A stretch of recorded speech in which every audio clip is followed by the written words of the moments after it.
Hello everyone, welcome to Hariom classes for maths. गुरु test chapter 10 का हम सॉल्यूशन करने जा रहे हैं। हर सॉल्यूशन की तरह इस सॉल्यूशन में भी हमारे समझाने की स्पीड तेज होगी, मतलब हम बहुत डीपली नहीं समझाएंगे। आपको कोई क्वेश्चन समझ में नहीं आता है तो आप हमको बता सकते हैं। क्वेश्चन नंबर फर्स्ट है, देखिए इस क्वेश्चन के अकॉर्डिंग हमें क्या दिया है, ये 4 सेंटीमीटर दिया। ज़रा देखो तो अगर ये 4 सेंटीमीटर है, ये पॉइंट पी से टेंजेंट है तो ये भी 4 सेंटीमीटर हो जाएगा। यहाँ देखो ये 6 है तो ये वाला भी 6 हो जाएगा, और अगर ये 5 है तो ये वाला भी 5 हो जाएगा। और जब आप इन सबको ऐड करोगे तो ये सब 30 आ जाएगा। इसकी पेरीमीटर निकालनी है, इसका आंसर आ जाएगा 30 मीटर, मतलब सेंटीमीटर, सॉरी मीटर नहीं सेंटीमीटर आएगा। सेकंड क्वेश्चन देखिए ज़रा, आप चित्र देखिए, ये P और ये Q, यहाँ क्यों है, ये एक टेंजेंट है। ऐसे ही P और T ये एक टेंजेंट है। मैं ये कह रहा हूँ PQ टेंजेंट बराबर होगा PT के। इसमें कोई प्रॉब्लम नहीं है, ये दोनों बराबर होंगे। ठीक है, अब आप मुझे एक बात बताइए, L, यहाँ देखिए L भी तो एक पॉइंट है कि नहीं है, और M भी एक पॉइंट है। L पॉइंट से LQ और LN दोनों बराबर होंगे, और ऐसे ही M पॉइंट से MN और MT बराबर होंगे। जब अगर हम PQ और को ऐड करें PT के साथ तो हमें क्या मिलता है। PQ को हम कैसे तोड़ सकते हैं, PQ को तोड़ सकते हैं PL प्लस QL, तोड़ सकते हैं कि नहीं तोड़ सकते। ऐसे ही PT को कैसे तोड़ सकते हैं, PM प्लस MT। अब आप देख रहे हो इसकी जगह हम क्या लिख सकते हैं, इसकी जगह हम लिख सकते हैं LN, और इसकी जगह हम क्या लिख सकते हैं MN। लिख सकते हैं कि नहीं लिख सकते, बिल्कुल लिख सकते हैं। तो ये आप जब इसको इसके साथ ऐड करोगे और इसको इसके साथ ऐड करोगे तो ये तो एक पेरीमीटर बन जाता है ट्राइंगल का। और पेरीमीटर का मतलब है 28 में 28 आप ऐड कर दो, क्योंकि 28 क्या है, ये पूरा, ये दोनों का एडिशन किसके बराबर है, PQ के बराबर। और PQ कितना है 28, और PT के बराबर है, PT भी 28 हो गया, तो दोनों का एडिशन 56 हो जाएगा। और इस तरीके से ये इसका आंसर हो जाएगा 56। नेक्स्ट क्वेश्चन में फिर से आप चित्र देखिए, ये है Q। आप P से देखिए, आप P से PQ PT के बराबर होगा, और उसी P से PT PR के बराबर होगा। तो इसका मतलब इन दोनों का एडिशन QR के बराबर हो जाएगा। ये तीनों आपस में बराबर हो गए। क्यों बराबर हो गए, क्योंकि ये बीच वाला कॉमन है, ये इसके भी बराबर है और ये बीच वाला इसके बराबर भी है। तो इसका मतलब जब आप इसको ऐड करोगे तो 9 आ जाएगा, इसका आंसर आ जाएगा 9। क्वेश्चन नंबर 4 देखिए, आप मुझे इधर देखिए, S की तरफ देखिए। पहले मैं S दिखाना चाह रहा हूँ। अगर ये 3 है तो क्या ये 3 नहीं होगा, बिल्कुल 3 होगा। चलो ठीक है, अब Q पर आ जाइए, Q इधर है। अगर ये इतना 4 है तो क्या ये 4 होगा कि नहीं होगा, बिल्कुल होगा। ये पूरा 7 है और ऊपर वाला 4 हो गया, तो ये कितना बचा, ये भी 3 बचा। भाई 7 में से 4 सब्ट्रैक्ट कर देंगे तो ये वाला बच जाएगा, ये 3। अब 3 तो ये हो गया और 3 ये हो गया, और x क्या है पूरा, तो x 6 नहीं हो जाएगा, बिल्कुल। क्वेश्चन नंबर 5 भी आप पहले मैं समझा रहा हूँ उसको चित्र पे देखिए। इसके लिए आपको ट्रायंगल की थोड़ी सी डीप नॉलेज जरूरी है। सबसे पहले मैं आपको बता दूं, ये AB इस PR के पैरेलल है, पहली वाली लाइन, और ये एंगल 60 डिग्री है। ये एंगल 60 डिग्री है तो ये वाला एंगल भी 60 डिग्री होगा, एंगल B जो मैं बता रहा हूँ, ये एंगल 60 डिग्री, क्योंकि ये अल्टरनेट इंटीरियर एंगल हो गए। अब ये एंगल 90 डिग्री है, ये देखो क्यों, ये वाला एंगल 90 डिग्री है और ये वाला एंगल भी 90 डिग्री है, क्योंकि दोनों तरफ से देख लो। अगर ये लाइन इसके पैरेलल है, angle in the same side को ऐड करने पे 180 आता है। तो अगर ये 90 डिग्री है तो ये वाला एंगल भी 90 डिग्री ही होगा।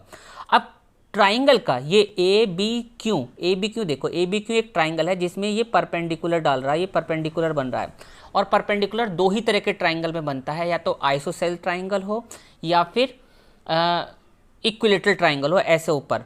और ये दो बराबर भागों में इस तरीके से बांटेगा इसको। तो अगर ये एंगल B 60 डिग्री का है तो एंगल AB 60 डिग्री का होगा। अब जब ये दोनों एंगल 60 के हो गए तो ये एंगल Q भी 60 डिग्री का बचा, इसका आंसर हो गया 60 डिग्री। अब चलते हैं नेक्स्ट क्वेश्चन पे।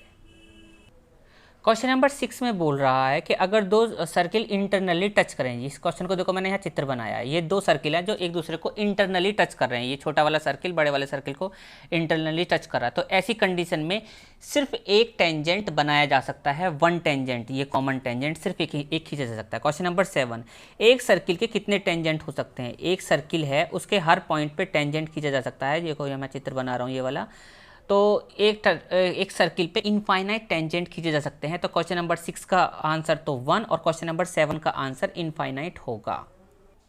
क्वेश्चन नंबर 8 को पढ़ने पर आप जब चित्र बनाओगे क्वेश्चन नंबर 8 को, तो आप एक ऐसा चित्र बना सकते हो। ये चित्र मैंने बना दिया है आपका।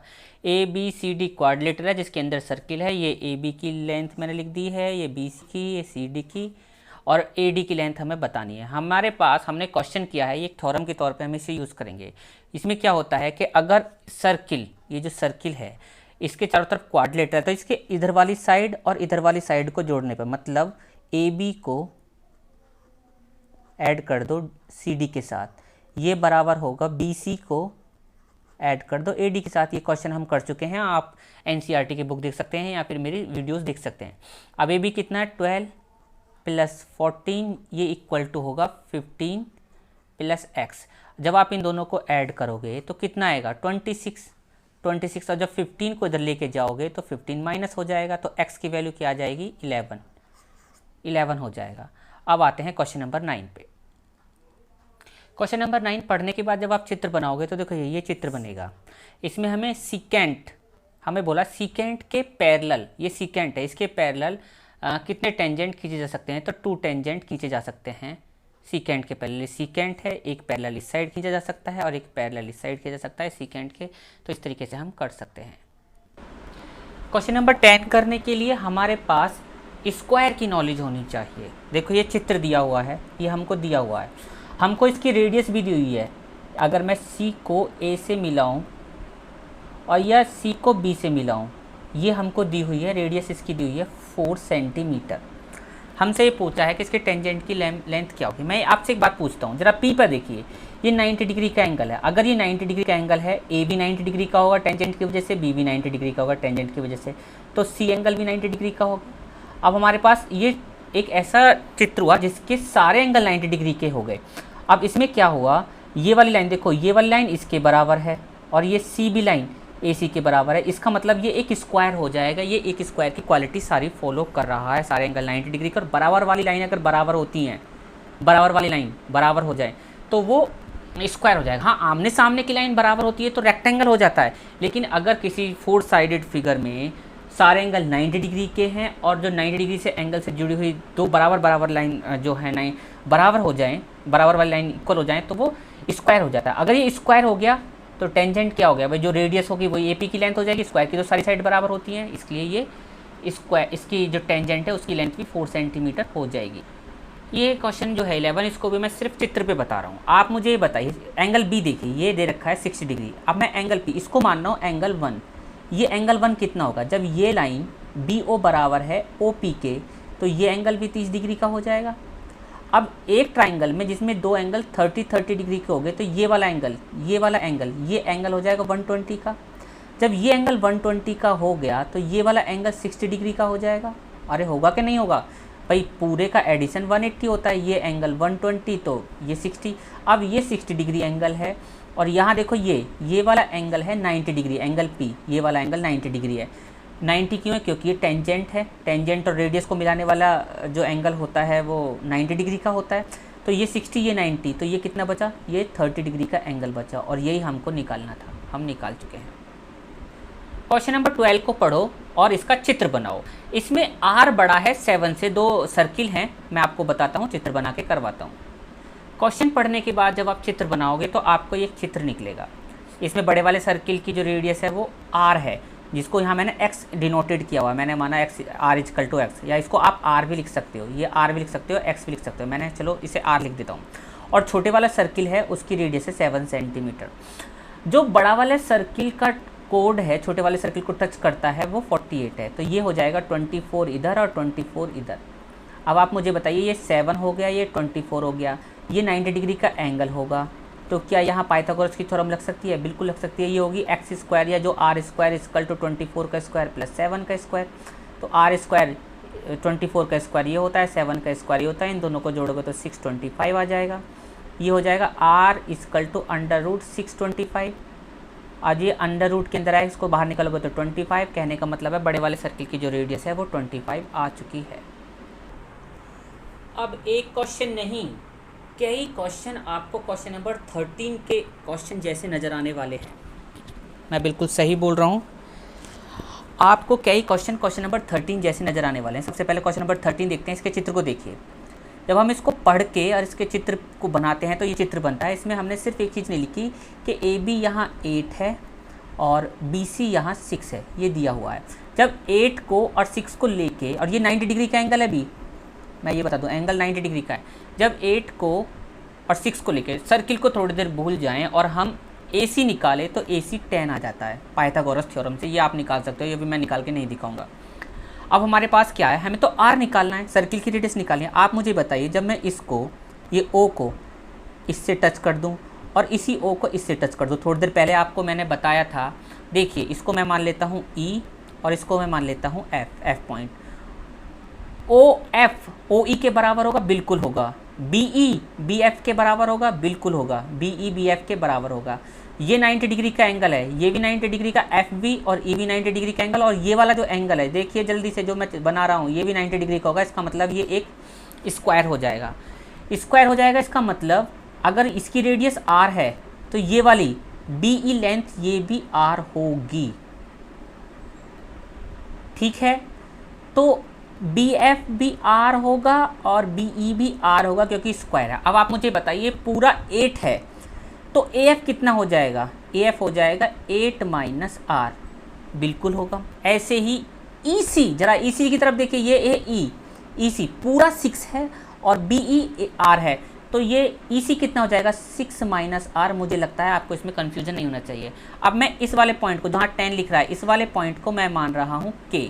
आप मुझे बताइए, ये C से ये भी और ये दोनों टेंजेंट बराबर होंगे, इसका मतलब ये 6 माइनस R हो जाएगा। ऐसे ही ऊपर से A के कितना हो जाएगा? 8 माइनस R। लेकिन हमारे पास तो ये 10 दिया हुआ है भाई। AC कितना है?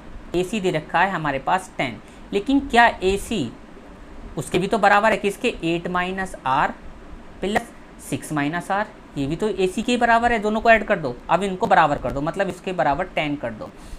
दोनों R माइनस के हैं, पहले तो नंबर को ऐड करो तो 14 और माइनस 2R इक्वल टू 10।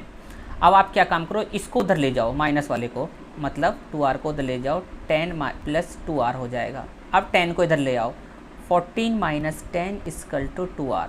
हमारे पास क्या बचा? 2R इक्वल टू 4 बचा। R equal to 4/2 equal to 2। ये बिल्कुल एक थ्योरम बनने वाली है आपके लिए। आप मुझे एक बात बताइए, आप खुद ही देखिए, जो 90 डिग्री एंगल से दो लाइन जुड़ी हुई हैं, एक 6 और एक 8, दोनों को ऐड कर दो। दोनों को ऐड करने पे क्या आएगा? 14। फिर उसके बाद हाइपोटेन्यूज क्या था? 10। 14 में से 10 को माइनस कर दो, उसके बाद 2 से डिवाइड कर दो। हर क्वेश्चन में यही होने वाला है। जैसे क्वेश्चन नंबर 14 अब हम करने जा रहे हैं। फिर से वही बात, क्वेश्चन नंबर 14 को पढ़ते हुए जब आप चित्र बनाओगे तो आपका ये चित्र देखो ऊपर बन रहा है, ये बन जाएगा। ये मैंने उसी चित्र को एडिट किया। मैं सबसे पहले तो आपको ये बता दूं, हमें इसमें भी रेडियस बतानी है, ठीक है। जब ये PQ QR और ये 90 डिग्री के एंगल को लेते हुए आप पाइथागोरस थ्योरम लगाओगे तो आप PR निकालोगे जो कि 13 आ जाएगी, ठीक है। फिर से वही काम करोगे, इसको इससे मिलाओगे और इसको इससे मिलाओगे। इसको मान लेते हैं E और इसको मान लेते हैं F। 90 डिग्री का एंगल है, ये भी R होगी, रेडियस R होती है, ठीक है। ये स्क्वायर बन जाएगा तो ये भी R होगी, ये भी R होगी। इस कंडीशन में ये पूरा तो है 12, तो ER देखो, QE है R, क्योंकि स्क्वायर है इसलिए ये रेडियस और ये दोनों बराबर होंगे। ER कितना होगा? 12 माइनस R, ये हो जाएगा ER, क्योंकि पूरी लाइन 12 है। ऐसे ही ये होगा PF, ये हो जाएगा 5 माइनस R। अब ये जो 13 है यहाँ पे, इस पॉइंट को फिर से मैं K मान लेता हूँ, तो ये हो जाएगा 5 माइनस R, ये हो जाएगा 12 माइनस R। पूरी लाइन है 13 और पूरी को अगर टुकड़ों में जोड़ा तो 5 minus R plus 12 minus R, इस तरीके से भी कर सकते हैं। ठीक है, 13 जब इन दोनों को जोड़ा तो ये आया 17 माइनस 2r, 2r को उधर ले गए, 13 को उधर लाए, 2r तो इधर आ गया और 17 में से 13 को माइनस किया। जब 17 में से 13 को माइनस करेंगे तो क्या आएगा बताइए? 17 में से 13 माइनस करेंगे तो 4 आएगा। r क्या हो जाएगा?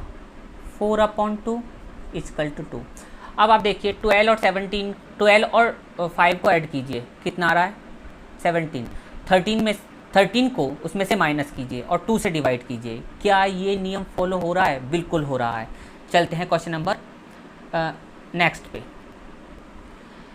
क्वेश्चन नंबर 15 को पढ़ते हुए जब आप चित्र बनाओगे तो वो इस तरीके से बनेगा। देखिए मैंने फिर से वही चित्र को एडिट किया हुआ है, मैंने कोई नया चित्र नहीं बनाया। ये चित्र बनेगा।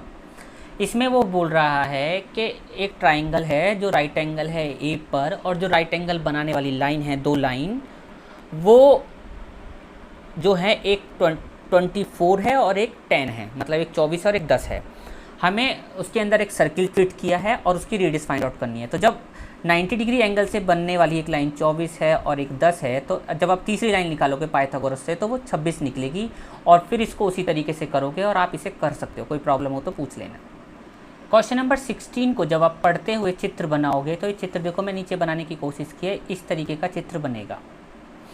इसमें एक रेडियस 3 है और एक रेडियस 5 है। इस 3 और 5 से हम इसको निकाल लेंगे 4, और इसको ऐसे इससे मिला दो, ये 5 है, ये 5 है, ये 3 है, 90 डिग्री का एंगल है। पाइथागोरस की थ्योरम निकाल के ये 4 निकलेगा, और ये जो बड़ा वाला सर्किल का कोड है, इस तरीके से हम उसके कोड का पता कर सकते हैं। Question number 17। क्वेश्चन नंबर 17 जब आप पढ़ोगे और उसके बाद इसका चित्र बनाने की कोशिश करोगे तो वो चित्र कुछ इस तरीके से होगा। देखिए ये चित्र बनेगा।